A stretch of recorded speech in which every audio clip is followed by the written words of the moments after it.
Okay. Okay. I show up in the Oh shit! I show up in I the merch, and you actually do choose to. Okay. I All thought right. we're doing an episode on personal style. I thought you'd make an effort. No, it's cool. It's cool. It's cool. Here I we are. asked if I should wear the tux. I asked. I asked. I It'd be asked. embarrassing if we both wore it. Um, on that note, is a Misfit dress code? Let's get into it. Roll those credits.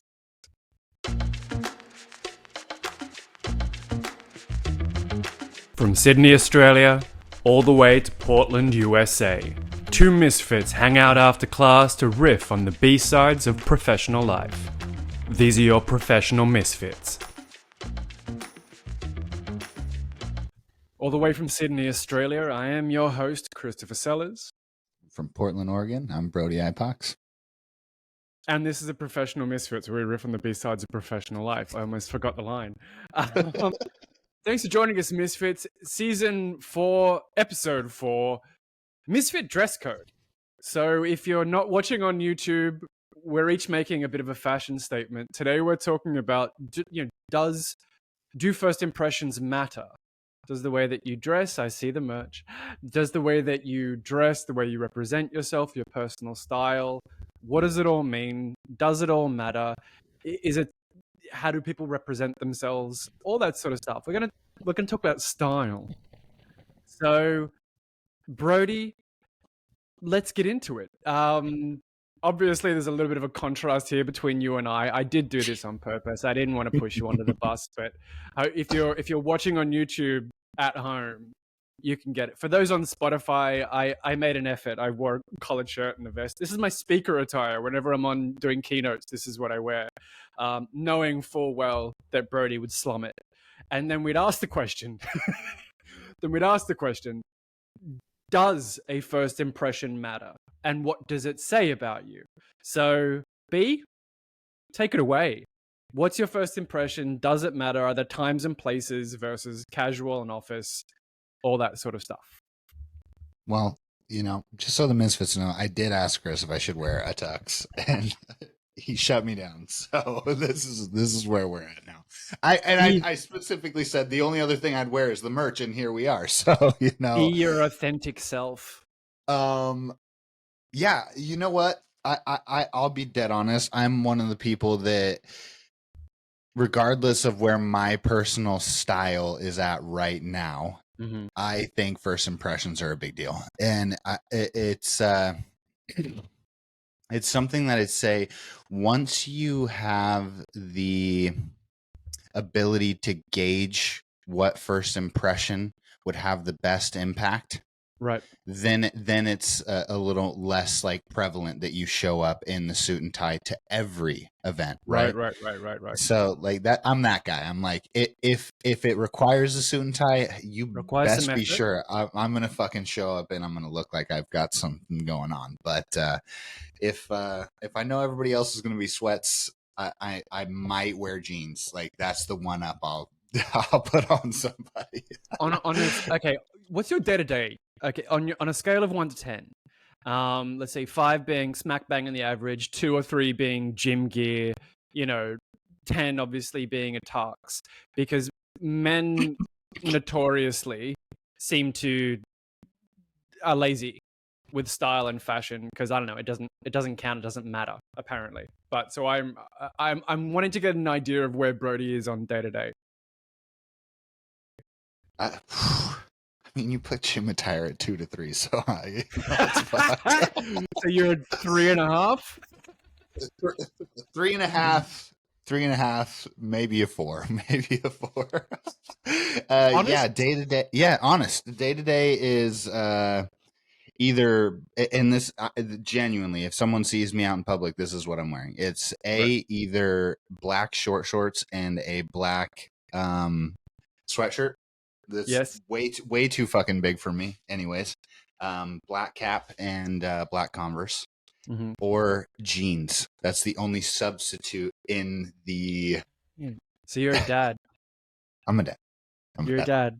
You're jeans and sneakers, maybe a tee, got your cap, you set. Yeah. Low maintenance. Yeah. Interesting. Yeah. Okay. Day to day you. How about that? Day to day you. Look, I've said it before. It's no, so anyone who's listening to this and knows me, like I overdress for everything. Not always intentionally. I think that's why it's so funny.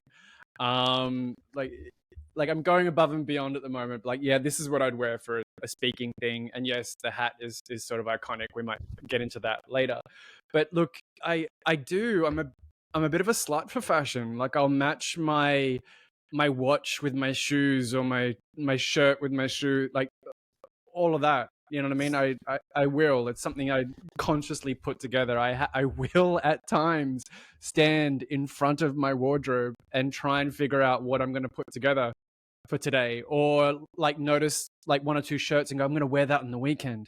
You know, I don't think that's a bad thing. I I don't think think it's a bad thing, but it's, I, you ask me, and I'm saying I'm the dude that sort of yeah, I'll make an effort, and it's seldom ever just, I just grabbed whatever was clean off the floor. It's like, no, it's normally put together with some sort of purpose. yeah, I think, and I might be mistaken. Maybe 4 or 5 times I've seen you in a sweatshirt or a tee. Everything else has been on the upscale kind of On thing, brand. Yeah, absolutely. Interesting. Not that I didn't expect that. Not that I didn't expect that, But but it's two things. Look, I'm not a dad, so you know, I don't functional isn't a set requirement of my wardrobe.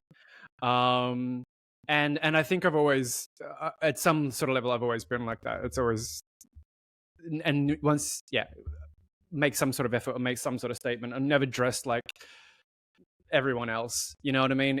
I think that we'll get into the discussion of the difference between fashion and style. You know, hmm and hmm you can find fashion anywhere and everywhere, but then what's your style? And why do we think that it even matters? You know, we're two grown men talking about what clothes you wear. But to pull it into the practical realm of things, like, yeah, in a professional setting, how you present yourself, to either clients or employers or to peers in whatever setting, like, because it's the same for the workshop as it is hmm for the office. There's sort of a set uniform. Yep. You know what I mean? Yep. So,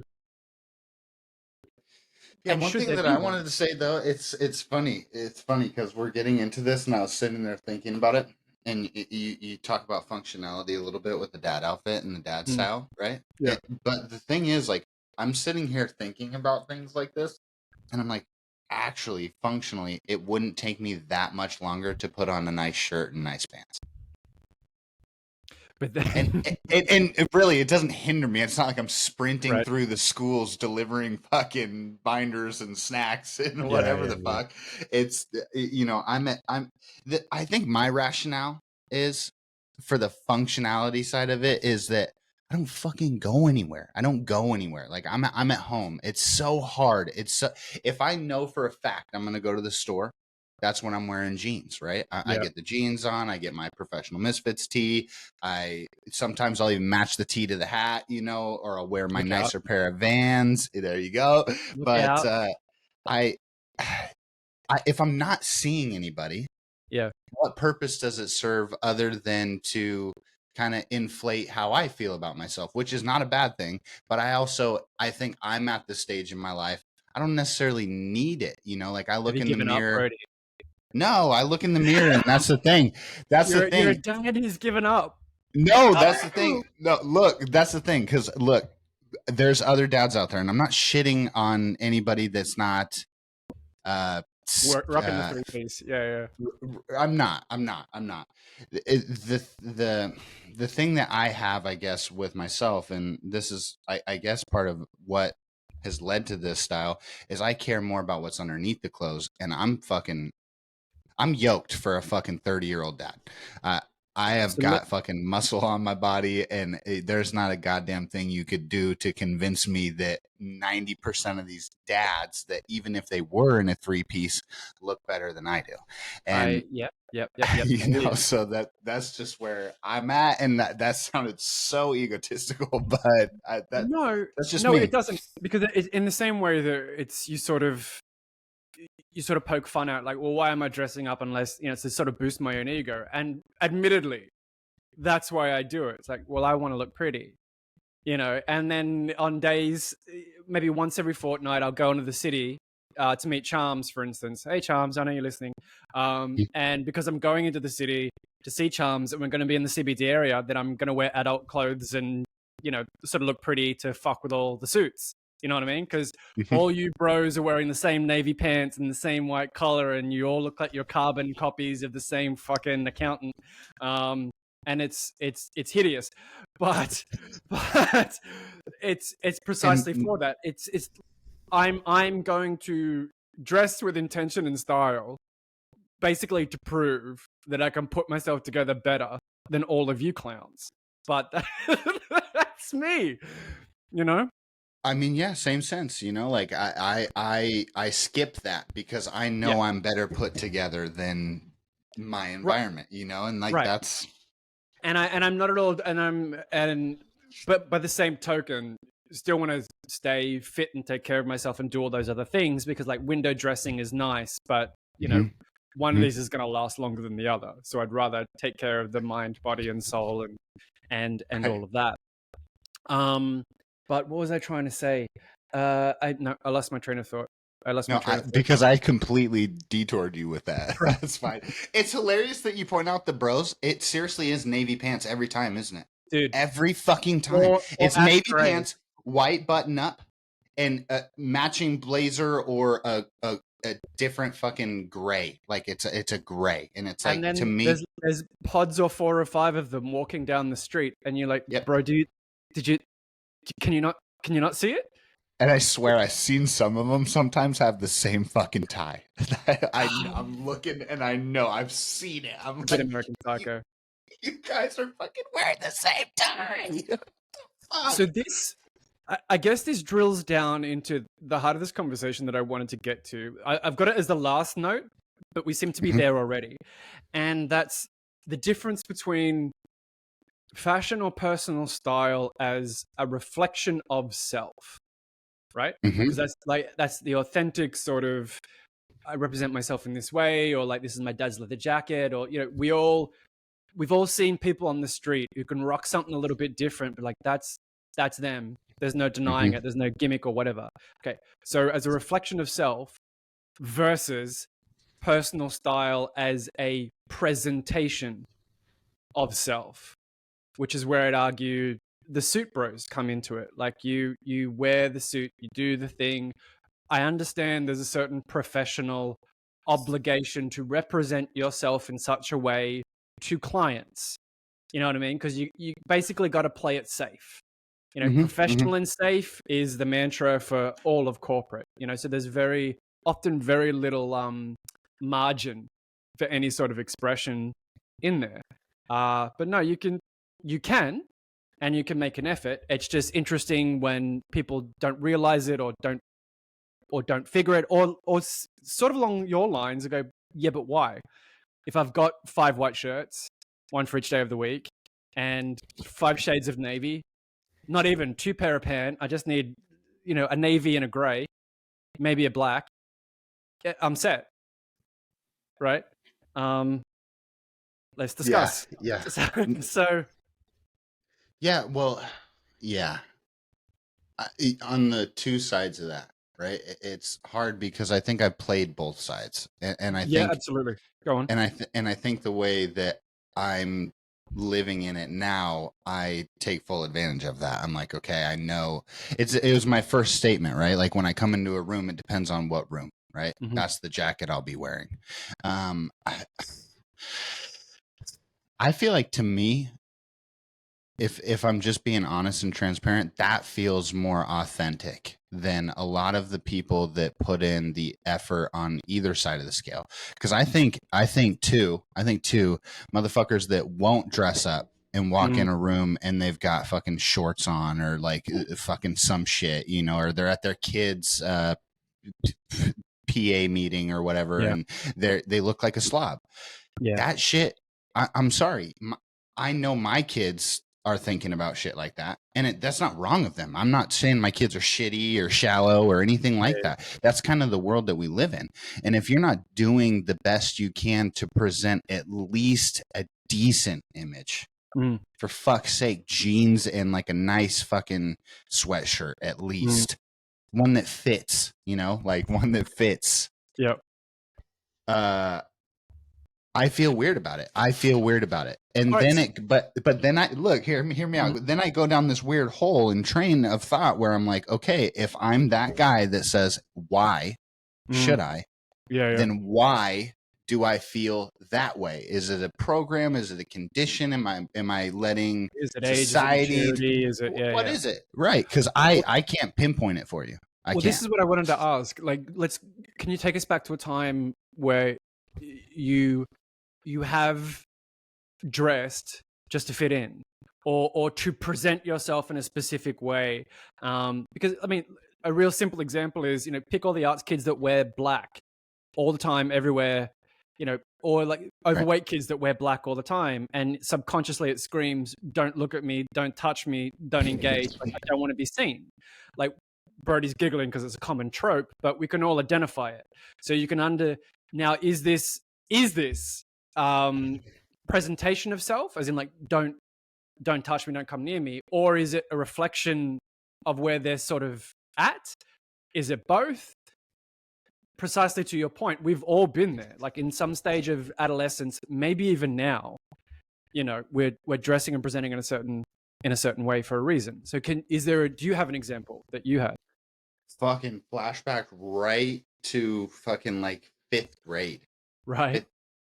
Young, elementary school. And yeah, so same thing. Around me, I was seeing the things that were popular and everybody talking about certain things. I'm going to sound like I was a sheltered kid. I wasn't a sheltered kid. I played outside a lot. I didn't pay attention to those things. I wasn't a TV kid.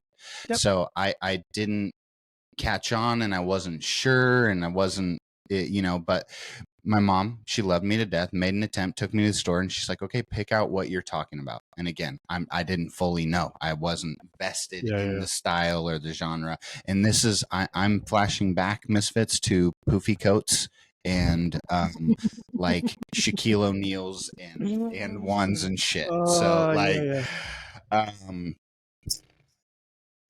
we go to the store, I pick them out. I'm thinking I'm going to fit in. I'm going to be with everybody else. It's going to be that perfect fit. It didn't fucking work. It completely fucking backfired. And what's even more fucked up is I wasn't a weird nerdy kid. I had friends, and even the popular kids I associated with all the way through high school. So it was strange, and it was kind of that first intro into some people don't want you to fit in. And it's strange too, because again, it was the same exact coat. I did pick the right one. Everyone had a different color, and I picked black, and like that was kind of the same statement that you just made there. Oh, what are you, fucking emo? Blah blah blah. Stupid. The dumbest shit. That I'm wearing the same coat as you are. You fucking idiot. It's fucking black. Like that. So. Yes, I have been in that circumstance where around me, the environment, it felt like that's how I needed to present myself. That it's weird, because I can really genuinely, honestly, only think back to that moment in time. That might have been a defining moment for me in terms of style, because after that, I didn't give a fuck. I did not give a fuck. It was like, I'm going to wear what I think makes me look good. what I think makes me look good. And that's not to be fucking ignorant and not to take any opinions, constructively, but I was sick of kind of watching everybody else and thinking the normal was the good. Cause then I had brought the normal, I had brought the standard cookie cutter bullshit, and I got fucking called out for it. Yeah. I can't even fucking show up like you guys. Like, what the fuck do you mean? I'll even call out one of my old friends. This was fucking Rory Camacho. If you ever fucking listen to this, buddy, that was one of your fucking deals and instances, bro. You started that shit, and to this day, I've thought about it. But my style comes from that moment where it was like, I'm still gonna try to look good. I want to look good. I know that matters, but I don't want to look like everybody else. Because even when I did, it seemed like it was going to be some fucking magnifying glass anyway. So it's like, why not wear a fucking jacket that nobody else is wearing? Why not wear shoes that I think are fucking cool that nobody is wearing? Fuck it.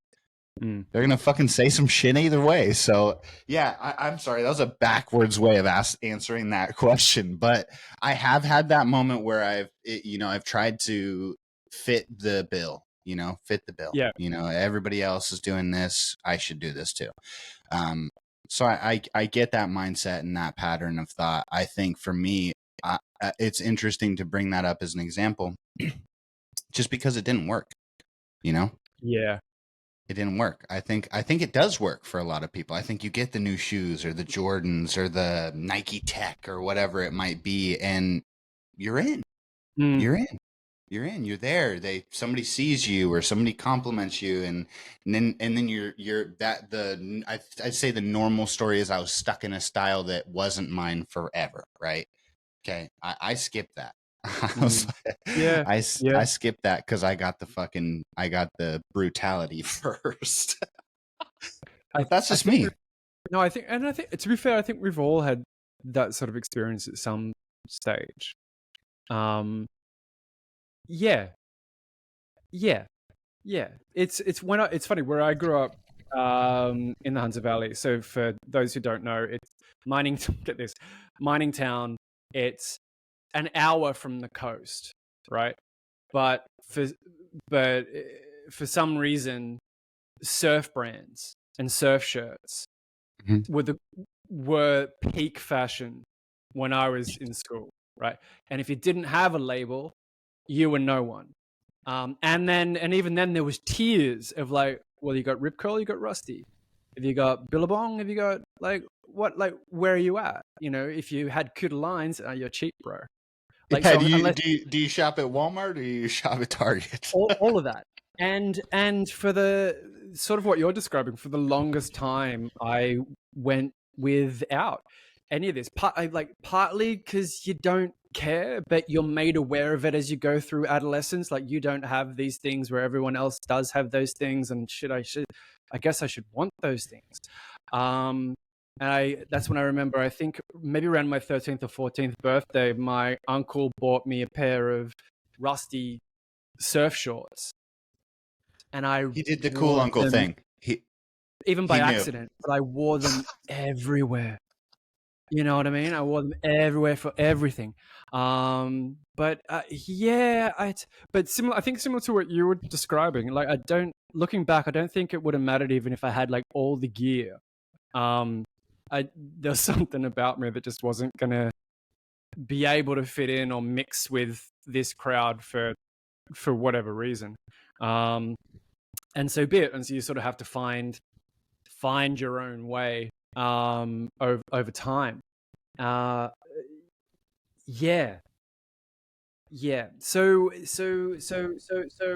okay, personal style as reflection of self, and personal style as versus presentation of self. Here's something that I thought about as well.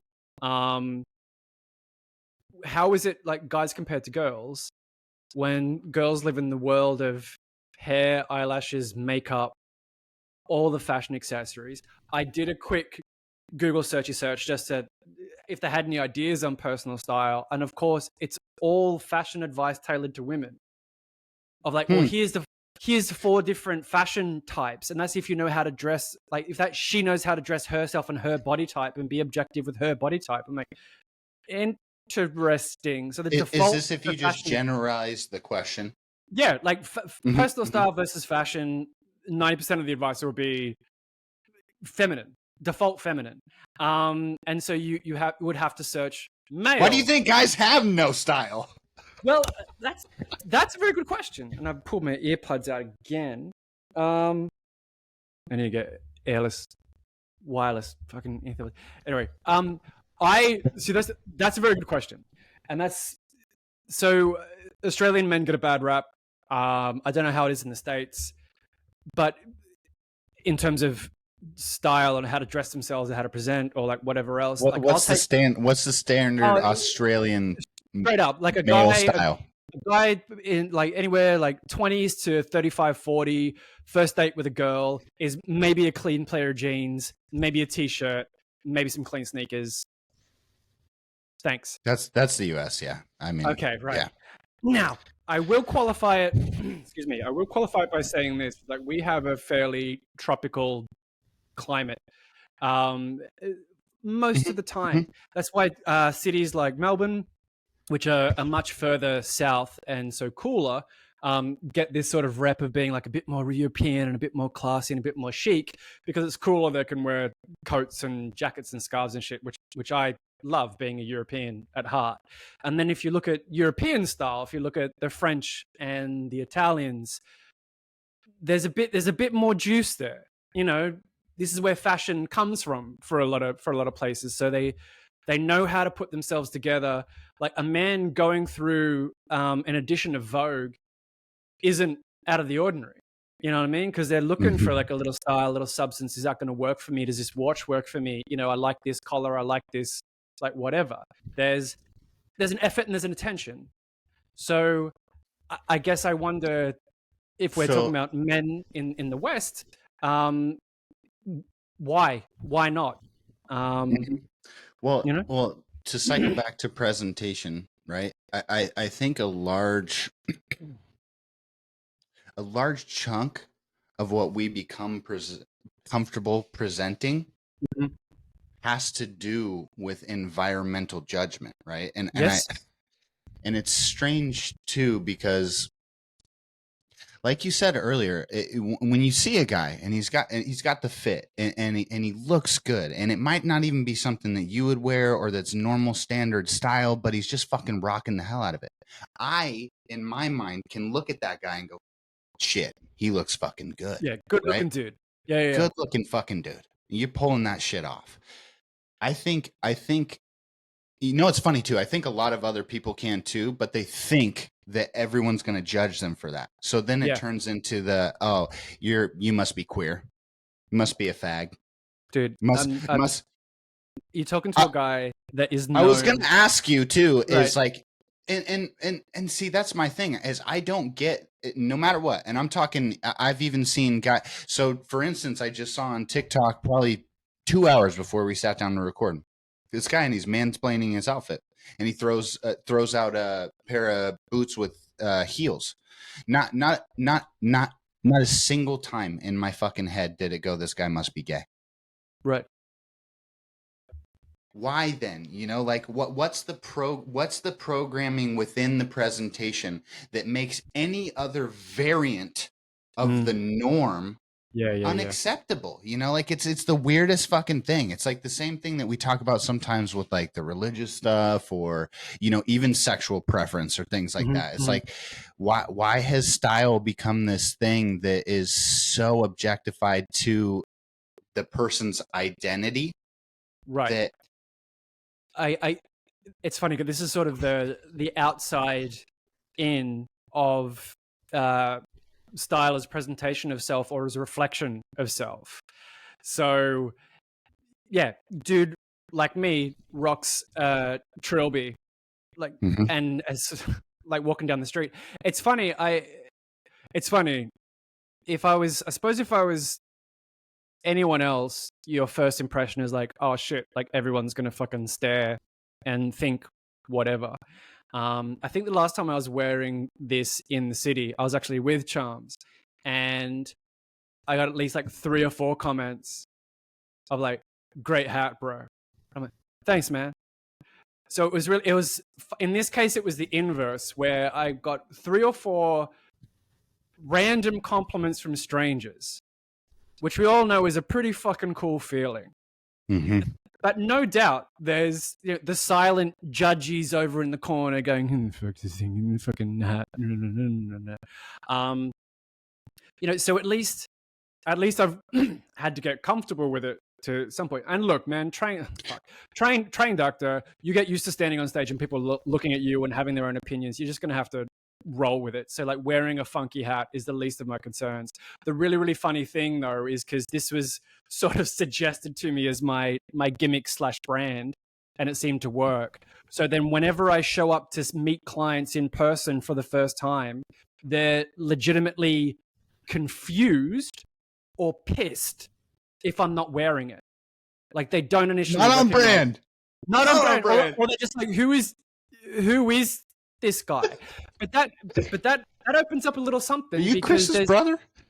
Nice. But it opens up a little something because like I'll stand back just for the camera a little bit, so you can see like hat, and I got my tats and da da da da da da. Right. So this is comfortable, professional for me. There was a client last year. It was a first meeting, and like big VC fund and whatever else, and they'd brought me in for an initial meeting, and I didn't know them, and I didn't know anyone there, and I was sort of brought in, and then I had this thought, like, do I wear the hat? I know I'm walking into corporate finance, rah. On the one hand, you should know what you're getting, like creative misfit. Thought leader on creativity and innovation. If you haven't seen me from LinkedIn, you should have. A little bit different, a little bit funky, and like talking on a podcast, not a big deal. Walking around the CBD, a little bit of a deal, but not really. Walking into the 60th floor of some financial fucking banking institution in a trilby is a massive fucking statement, right? So it's the environment that you're in and read the room. And also tats. We might get to that later. So what did I do? I buttoned the shirt all the way up, and I didn't wear the hat. And I think I even rolled the sleeves down just past the forearm. So I bet you felt weird as fuck. I did. And I remember I made a LinkedIn post because I took a photo and said, I'm on my way to do this thing. And it was sort of like, what would you do? Like, do you rock it, 100% authentic, 100 miles an hour every day, all day?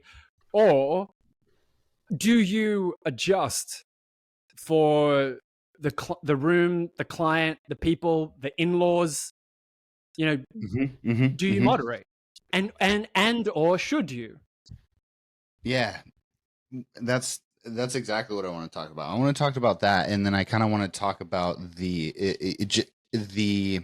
kind of adverse effect of sacrificing said style, right? What does that feel like in the end? And then maybe for the Misfits, we can touch practically on like for how you and I both handle that. You know what I mean? Because I'll walk into a business meeting and I won't be wearing a button-up shirt, and I won't have the blazer, and it'll be me in my shirt and my black cap. And look, the thing is, for me, if I'm ever in an environment that it feels like my actual value, not the perception of my value, that's okay. I know I can change that. You know what I mean? I can walk into a room and change the way that you perceive me.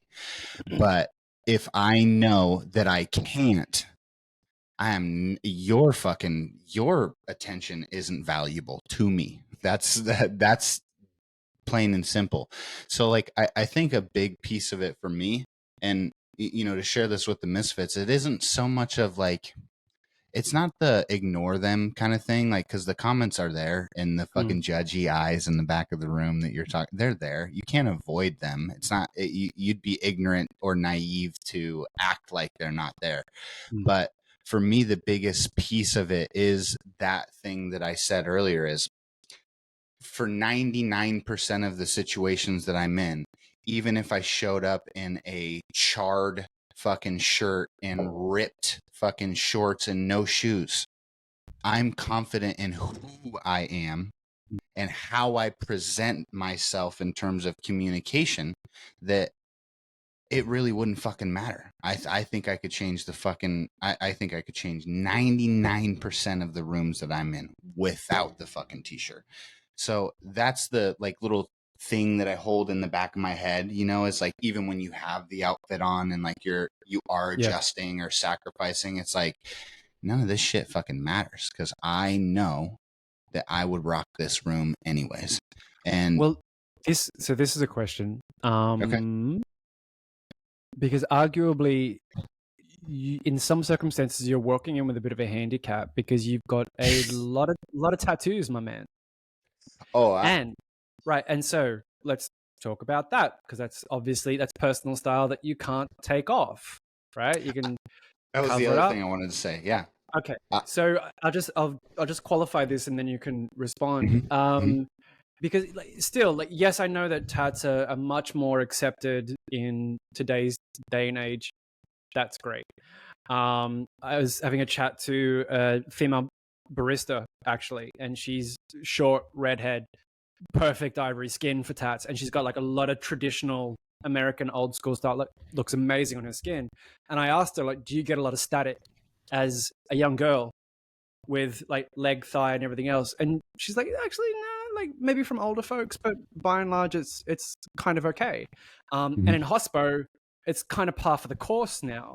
But again, it's a very different thing if you're walking into a white collar space, or again, like if you want to meet the in-laws for the first time.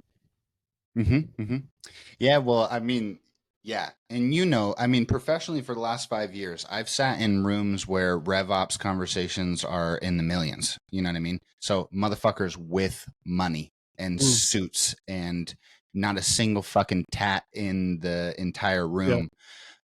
It is absolutely 100% in certain environments a handicap. And the thing that sucks about that is I'm so attached to it that I'm probably not the best guy to give advice on it, because I think I did these. I think I went the route that I did with tattoos, and for the Misfits on YouTube, I have huge gauges. You know, like shit that I cannot change. I cannot change. I cannot take away, because I also I didn't want to. I wanted, no matter what, you know, even I've got them on my hands, I've got them on my fingers. You're going to take me at face value, you know, like, and that's something I think I did irrationally as a younger man, but You got more than one or two, bruh. oh You've yeah. got... Okay. I So mean, so for the Misfits at home, I here's the have over elephant. 150 individual tattoos. Yeah. Okay, and so here's the elephant in the room. Like, subconsciously, do you think you did that as a fuck you? As like a Yes. fuck you to... Okay, well, there's your answer. Right. Yes. Yeah. I Explain, explain, absolutely do. explain. Yeah. My dad, and he listens to this sometimes. He'll end up listening to this episode. Yeah, of course. My dad was really, really big on your body is your temple, and Right. that tattoos were a disruption to the presentation of the temple. I don't know if it was that initial conversation with my father when I was interested in starting to draw on myself and starting to think that I'm going to be honest with you, Chris. I think it's beautiful. I look at tattoos and it's art to me. It's genuinely art. I love it. And it is a statement, whether that statement's fuck you, or I was broken and I've healed, or I've lost something that I can never get back. What Whatever if the I fuck the broke up with my statement. boyfriend? Don't get those Sorry. tattoos. No, by and large, okay. By and large, I agree. And again, it's the thought and the implementation behind it. You know what I mean? Mhm. And again, this is something I talked about with Savannah up the road. There's the Western sort of opinion of tattoos, which is still sort of working against this a little bit of a taboo, this social norm. You go to places like Southeast Asia, Thailand, Polynesia, even New Zealand. It's so common. It's just so part of the culture I that would love that. it's different. It's definitely a culture shock, but it's a very different, because you see 18-year-old girls with their entire back done, and like, no, they're not owned by a gang. They're just their Thai girls with their entire back done, and then you see nanas, you know, with a couple of little like whatever, and young guys. So it's not just a total guy thing; it's just a cultural thing. And then if you guys have seen Maori tattoos, like, and the face tattoos, Yep. you know, and that's done in a very specific way Beautiful. for tribal. Yeah, right. So there's not. Again, every single one of them is unique, by the way. They're fucking, oh my God. Yes. The story behind those. Yeah. Right. And so then you've got elements here of like personal style as reflection of self, tattoos as reflection of self. You've also all seen the bros with like the barbed wire tribal on the bicep. And you've also all seen the girls with like the Chinese characters that they can't read, like on their small back. Yep. Right? So, yep. You know. Yeah, no. Well, look, I wanted to ask you too, because you do have tattoos. It is a permanent thing to your body, but you have tattoos in places that are a little bit easier to hide. Yeah, For you, was that part of it? Because I also wonder, as much as in my brain the fuck you was louder than the okay, I should maybe protect myself a little bit, which I will say to the Misfits, I don't regret any tattoo I have on my body. I love the way my body looks. I will say it has hindered certain people's views of me, and I've watched it. I've watched it in a professional scape. I've watched it in a personal setting. People, if they can't relate to it, it's really hard to understand it, and if they can't understand it, they generally are uncomfortable by it. So for you, was that part of the decision making? Was it at some point in time, I want to be able to take back that control from somebody else being able to make a judgment on me because of the tattoo? Yeah, I think it's a good question. It was something that I was aware of. Like when I didn't get my first tats until I was 27. So I wasn't, you know, a drunk 16-year-old. And it was something that I had thought about for a considerable amount of time because I wanted to get the right thing. Funnily enough, they are Chinese characters. They're root mandarins. They're about 3,000 years old. I wanted the exact translation for what I wanted. And I wanted them on the inside of each forearm for reasons. And so I researched all of this, and you know, you think about it for a while because it's permanent, Chris. It's not coming off, rah rah rah. And so when I finally made the decision, I was comfortable. I went and got them done, and was really really happy. But yeah, they're on my. It was strategic. Like it fit. You know, the tattoo fit that part of the body, and if you know tats, you know that's important.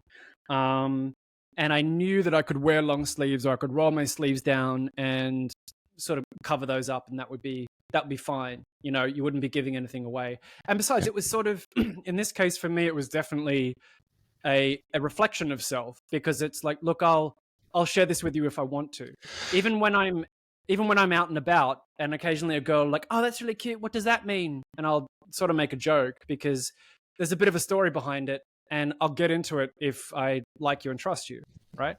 Now the chest one came later.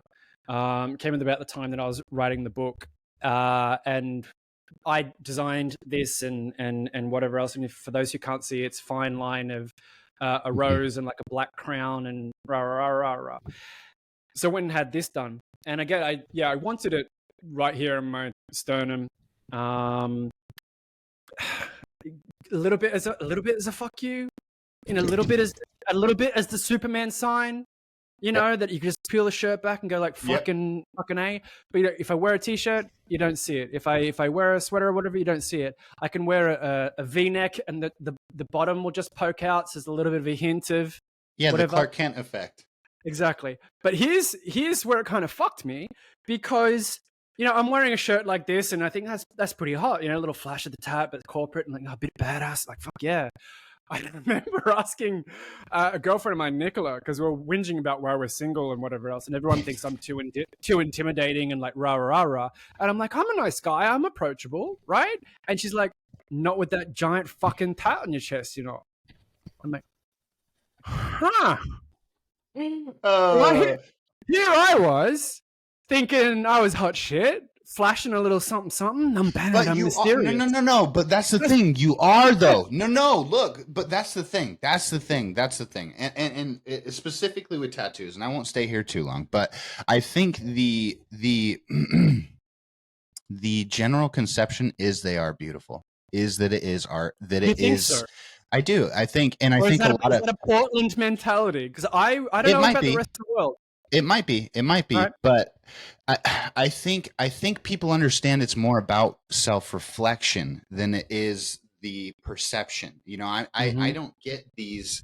So somebody looks at me and goes, "Oh wow, that motherfucker's sexy." Badass. You know, like Yeah. I didn't. Each one of them has a story. Half of them are my kids' drawings. Half of them are things. They each have a story and they're Yep. significant and they're important. And like you said, if you're close enough to me to see Yeah. them, I will explain. You know, like I will give you that. I think there's just that factor of not misunderstanding. That's not the word I'm looking for. It's just a lack of understanding, right? So when somebody looks at it and they see the beauty and the mysteriousness and the badass shit, and they're like, but I didn't do that. Or I Mm. don't know how to receive that. Is he nice? Is he kind? Does that mean he's edged? Does that Yeah. mean and then you just get in this fucking cycle of these own internal monologues that just are fucking false, right? They actually have nothing to do with the individual that you're looking at, and that first initial thought that you had, he's sexy, is gone. It's just fucking gone, right? And it's buried under, I think, our own insecurities about how we perceive other people being taken. And I think that's fucking weird as shit. I think that's weird as hell. When you think something is what are you buttoning up now? No, just as a contrast, because like, so for It's everyone on Spotify, like I buttoned up my shirt, and so now you it's can't not see my Chris. tat. And I'm uncomfortable. so I'm here to present our financial statements, and you know, No. yeah, it is a bit formal. It's a bit It's a little too much. wedding speech. It's a little too much. Yeah. It is a bit. I mean, look, Bit that's vanilla. the thing too. That's the one thing that I really wanted to land on at the very end of the conversation was, and you mentioned it earlier. And how did you say it? It has to do with authenticity, right? Like what are we presenting that's not authentic and we're Mm, hiding behind? And then really that style that you do have, that again, flashing back to the very beginning of the conversation, that motherfucker walking down the street that's got a bomber jacket on from the fucking World War II ages, and you're like, that's fucking weird, but he looks good. yeah. What, Wow. What's your go-to item then? What's the one thing that you wear that you always get comments on? Because I'm curious. I think I hmm, can read mine. hmm. It would have to be a jean jacket that I have. It's a Oh jean yeah. jacket. Yeah, it's a jean jacket. I love it. It's casual. It's black fuzz kind of shit on material on the inside. It's not like an everyday jacket, right? You cannot wear it every day. Well, I mean, you could. Fuck, maybe you could. But when I wear it, again, it's not a normal jean jacket. It's not the Yep. blue washed out thin jean jacket that everybody has and is comfortable wearing. It's a little different, you know, and it's a little bulkier, and but it fits my frame. It sits nice every single fucking time I get a compliment on it. Every single time. And I love the shit out of that jacket. And that's the thing that I'm talking about. That style, that vein of kind of casual but a little bit more on the streetwear kind of side of things, Yep. that's my gig, and I can live there all day long, and I don't feel the need to take Sorry, that someone's next. driving the wrong way up my one-way street again. All right, that's This is, it's once a season. It's happened least- once a season. at That's least. so awesome. Okay, it's probably a reoccurring Sorry to character. It's probably, interrupt. probably the same person. Oh, brilliant. Yeah, no, All right. but that's it for me. So for you, let's. Okay, What is it? so it's a perfect way out. Um, I'm going to share this with the Misfits because I went into like this vintage store of like a whole bunch of factory seconds, like rah, rah, rah. And nothing really over like 20, 25 bucks, which is great. So you're sort of browsing around and you see something out of the corner of your eye. And you're like, huh, I wonder. And you try it on and it fits perfect, but it's bold. And you're like, fuck, you cannot hide in this piece. But it fits perfect and the price is right. And you're like, fuck, do I? Yes. And you had that little voice. Yeah, you had that little voice in your head. You go, nah, man, like you'll never wear it. Like, yeah, it's fresh. You'll never wear it. Just put it back. But this time, like, you know what? I'm gonna go for it. I'm gonna spend the 25. I'm gonna see how I feel about it. You got to be on YouTube to see this, ladies and gentlemen. Like, okay, that's actually. I've it's not seen you happening. wear this. I've seen you wear this, So and it's like a lemon, lightweight. It's like bright lemon. Clean, but like you're saying, bold, bold. Can't hide in it. Now and that's the thing. Like whenever I want to feel a little fresh, and without fail, or just maybe I just want to feel better about myself, without fail, I can wear this like white t-shirt. I love that it was both a jacket for us. It's a super jacket. We've got super jackets. That's it. And it's got that little, like you put it on, it's got that little ruffle, like you're in a like old school kung fu film, and you're like, yeah, nice. And you pop the collar, and depending on the weather, like might be a black cap or might just like rock it. White jeans, it works great with white jeans. If I wear black jeans, I kind of look like a bumblebee, so you need the black cap to kind of balance that out. See, this is what I mean. I've got, it's all with intent, but guaranteed I can wear this, and by the time I hit the cafe, I'll have like 2 or 3 like great jacket, fine jacket, nice jacket. I'm like, yeah. I do want to say something. You just brought something up. I don't think that's it. Your attention to detail, and this is why I think you're a marketer. No chance. This is why I think Chris is a marketer, because look, it's those psychological cues, right? And that's kind of like what we're talking about. So I think for me, at the end of the conversation, I would have to say, yes, style and presentation matters. It matters. It matters. It really, truly does matter. And I'll take that a step further. Now, if you are dead set on not having a style, like me, if it's just all black, right, all the time, and shorts or jeans or whatever it is, then the presentation falls on you as the individual. Now, for me, right, we haven't talked about this in this episode, which is a little bit crazy. Hygiene's a big piece of it. Me and Chris actually put off filming earlier this week because I had some shit going on with my skin. You probably still see a little bit of it going on. That's the thing for me. I know that presentation wise, things that are out of the norm are either a distraction, and sometimes in the worst of ways, right? Or B, it's a nuisance to your own internal dialogue, right? And that's kind of where I was coming at it with putting off filming. I think if you can't find a style, if you don't feel like anything's really yours, and if it is just simple kind of stuff like that, again, it's the presentation of, do you cut your hair? Do you comb your eyebrows? Do you trim your facial hair? Do you make sure your nose hairs aren't fucking hanging off of your face? Those are also pieces of style that I think no matter what, right? Like, let's say you were in the 3-piece suit, but you look like a fucking scrummy bum. It doesn't translate, right? It does not translate.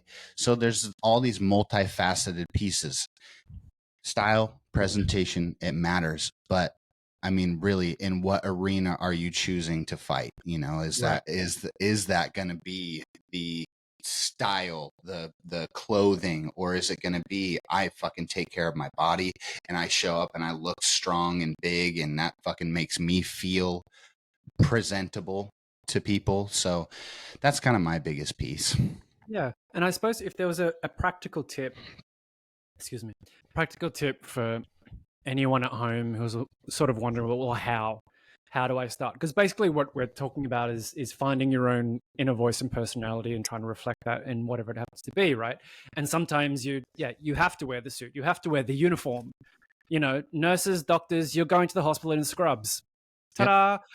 So how do you find your sort of ways around that? And look, start with something small. Like find a ring. Find a ring that works for you, right? This is an Armani watch. I don't really care about the brand. What I care about is the fact that it's classic and I can wear it formally, I can wear it casually, I can wear it for anything.